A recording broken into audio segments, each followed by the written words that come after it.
Continuemos con la segunda parte de la clase de manejo renal de agua y urea.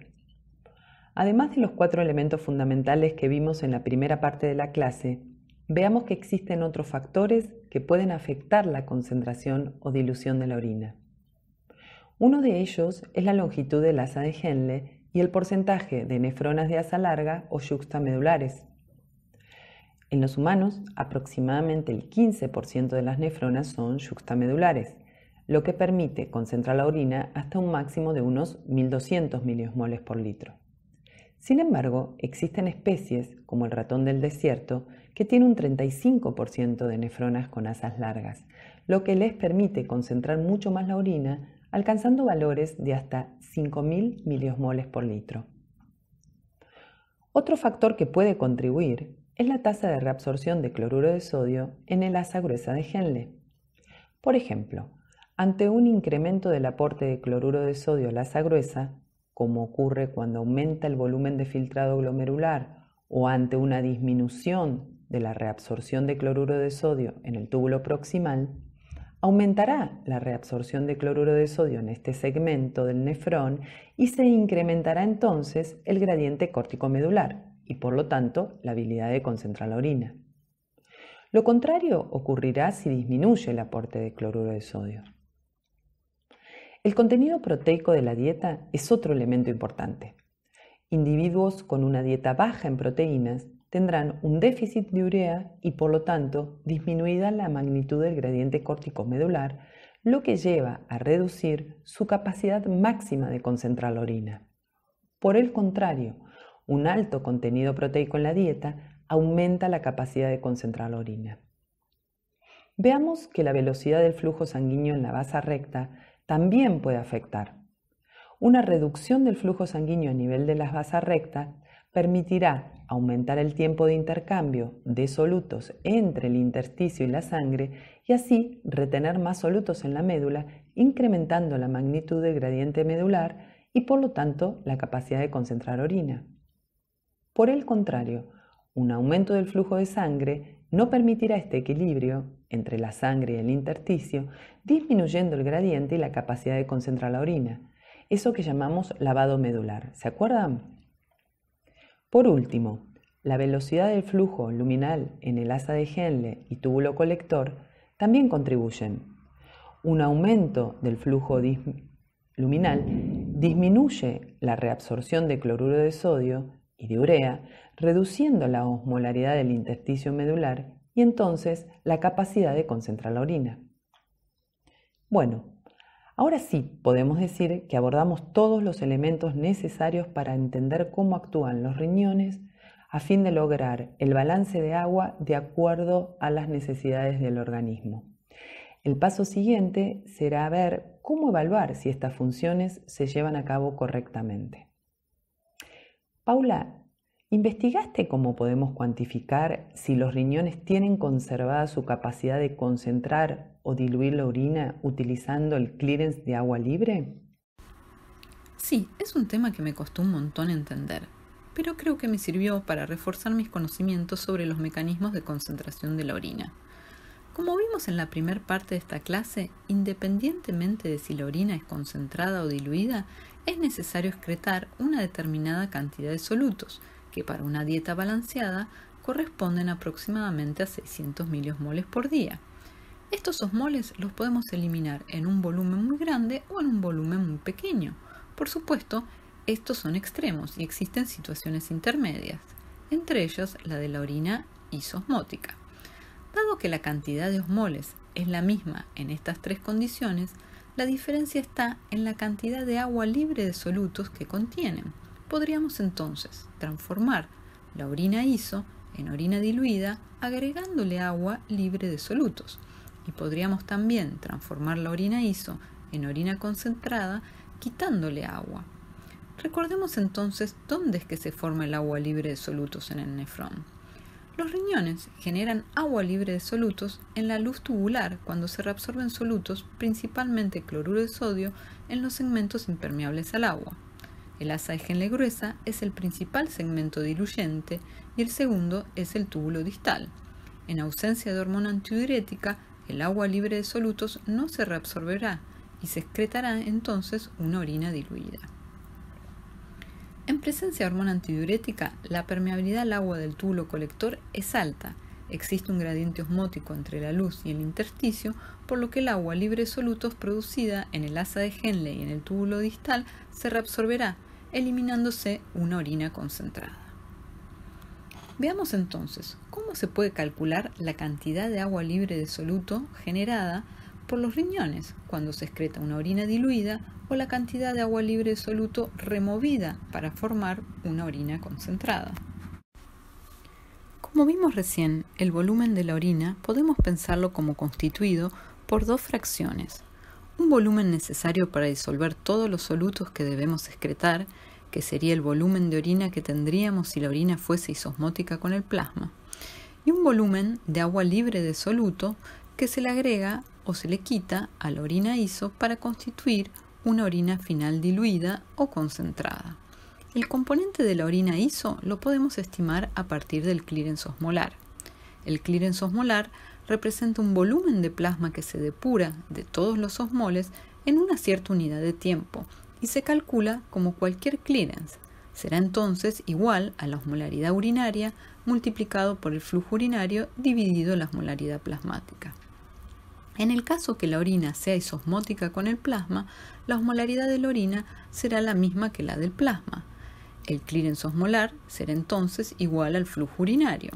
Entonces podemos definir también al clearance osmolar como el flujo urinario que tendríamos si la orina fuese isosmótica con el plasma. Por otra parte, el volumen de agua libre que se agregará o quitará a la orina iso para formar una orina diluida o concentrada, la estimaremos a partir de lo que se denomina clearance de agua libre. Podemos reescribir entonces la ecuación de manera general y podemos decir que el flujo urinario será igual a la suma del clearance osmolar y el clearance de agua libre. Y entonces podemos despejar el clearance de agua libre y ver que será igual al flujo urinario menos el clearance osmolar. El clearance de agua libre representa entonces la diferencia entre el flujo real y el que tendríamos si la orina fuese isosmótica. ¿Cómo será el clearance de agua libre en estas tres situaciones? Si la orina es isosmótica con el plasma, el flujo urinario es igual al clearance osmolar. Por lo tanto, el clearance de agua libre será igual a 0. Si la orina es diluida, el flujo urinario será mayor al clearance osmolar, que recordemos que era igual al flujo urinario de la orina iso. Entonces el clearance de agua libre será positivo y representa el volumen de agua libre de solutos que se forma reabsorbiendo cloruro de sodio en el asa gruesa de Henle y en menor medida en el túbulo distal. Si la orina es concentrada, el flujo urinario será menor al clearance osmolar, entonces el clearance de agua libre será negativo y representa el volumen de agua libre de solutos que se reabsorbe en el túbulo colector en presencia de hormona antidiurética. Por convención, los valores negativos de clearance de agua libre se expresan como TC de agua libre, que es la tasa de reabsorción de agua libre en el colector. Por ejemplo, si el clearance de agua libre es de menos 3 mililitros por minuto, el TC corresponde al valor absoluto, que sería 3 mililitros por minuto. El TC dependerá de la presencia de un gradiente osmótico entre la luz y el intersticio y de la permeabilidad al agua que estará dada por los niveles de hormona antidiurética en plasma. Para terminar, les quiero mostrar un gráfico que me sirvió un montón para poder entender lo que ocurre en estas tres situaciones. Grafiquemos ahora los flujos urinarios en las tres situaciones. Podemos observar que el flujo urinario de la orina diluida es mayor al de la orina iso y el flujo urinario de la orina concentrada es menor al flujo urinario de la orina iso. Ahora grafiquemos el clearance osmolar. El clearance osmolar es equivalente al de la orina iso. Por lo tanto, será el mismo independientemente del estado de hidratación del individuo. El volumen de plasma que se depura de osmoles totales es el mismo en los tres casos y está relacionado con los 600 miliosmoles por día que debemos eliminar, ya sea en un volumen pequeño o en un volumen grande. Ahora grafiquemos el clearance de agua libre, que es la diferencia entre el flujo urinario y el clearance osmolar. Para el caso de las orinas diluidas, el clearance de agua libre será positivo. Para el caso de las orinas concentradas, la diferencia entre flujo urinario y clearance osmolar da un valor negativo, cuyo valor absoluto es el TC. Y finalmente, si la orina es isosmótica, el clearance de agua libre será igual a 0. ¿Se entendió? Muy bien, Paula. La verdad es que este es un tema muy difícil de entender y lo explicaste súper claramente. Creo que con este esquema final lograste representar gráficamente los conceptos centrales. Veamos ahora que lo que aprendimos en la clase de hoy tiene una aplicación clínica. De hecho, existen patologías asociadas con la pérdida de agua corporal y otras con la ganancia de agua corporal. Como vimos a lo largo de la clase, en situaciones fisiológicas existe lo que se denomina diuresis acuosa, que se da cuando los niveles de hormona antidiuréticos son bajos y aumenta el volumen de orina por disminución de la reabsorción de agua en el túbulo colector. Pero existen también diuresis patológicas en ciertas enfermedades que cursan con aumentos en el volumen de orina. Una de ellas es la diabetes insípida central, que ocurre ante una falla en la síntesis o liberación de la hormona antidiurética. El déficit de hormona lleva a generar grandes volúmenes de orinas diluidas, lo que llamamos poliuria, y los pacientes también desarrollan polidipsia, es decir, necesidad aumentada de beber. La enfermedad está frecuentemente asociada a traumatismos a nivel del sistema nervioso central y muy raramente a mutaciones del gen de la hormona antidiurética. También puede deberse a la presencia de tumores, infecciones o procesos autoinmunes. A estos pacientes se los trata con un derivado sintético de la hormona antidiurética llamado DDABP. Otra enfermedad que genera diuresis es la diabetes insípida nefrogénica, que se origina a nivel renal debido a que existe un defecto en la acción de la hormona antidiurética en el túbulo colector. Estos pacientes también cursan con poliuria y polidipsia, y las causas más frecuentes son hereditarias, en un 90% de los casos debido a mutaciones en el gen del receptor B2 de la hormona antidiurética, y en un 10% de los casos debido a mutaciones del gen de la aquaporina 2. Pero también puede deberse a desórdenes adquiridos, la mayoría asociados a una disminución en la expresión de aquaporina 2 en el túbulo colector. Esto se da en situaciones de desequilibrios electrolíticos, en fallas renales agudas o crónicas, ante dietas pobres en proteínas, etc. Los pacientes deben tener una ingesta de líquidos elevada para compensar las enormes pérdidas de agua y así evitar la deshidratación. Y también se les restringe la ingesta de sodio y se los trata con diuréticos tiacídicos para reducirlos en niveles elevados de sodio plasmático.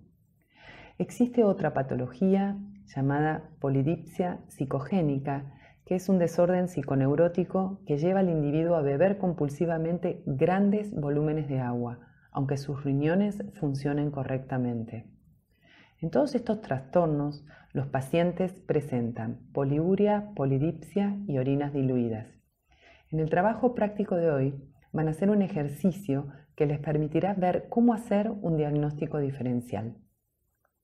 Existe otro tipo de diuresis, denominada osmótica, que ocurre cuando aumenta el volumen de orina por disminución de la reabsorción de agua debido a un aumento de solutos no permeables en la luz tubular.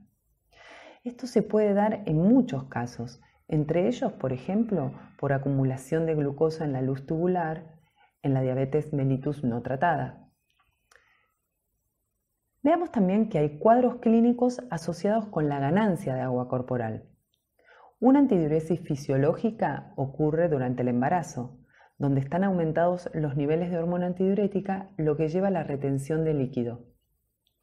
Pero también se dan cuadros fisiopatológicos que cursan con retención de líquidos por los altos niveles de hormona antidiurética y por el aumento en la expresión de aquaporina 2.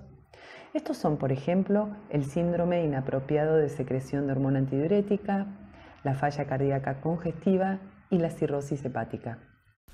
Bueno, muchas gracias por la clase. Si me surge alguna duda de los conceptos teóricos, las dejaré en los comentarios de este video. Ahora me voy a trabajar y tratar de resolver la guía de TP que está en el CITEP.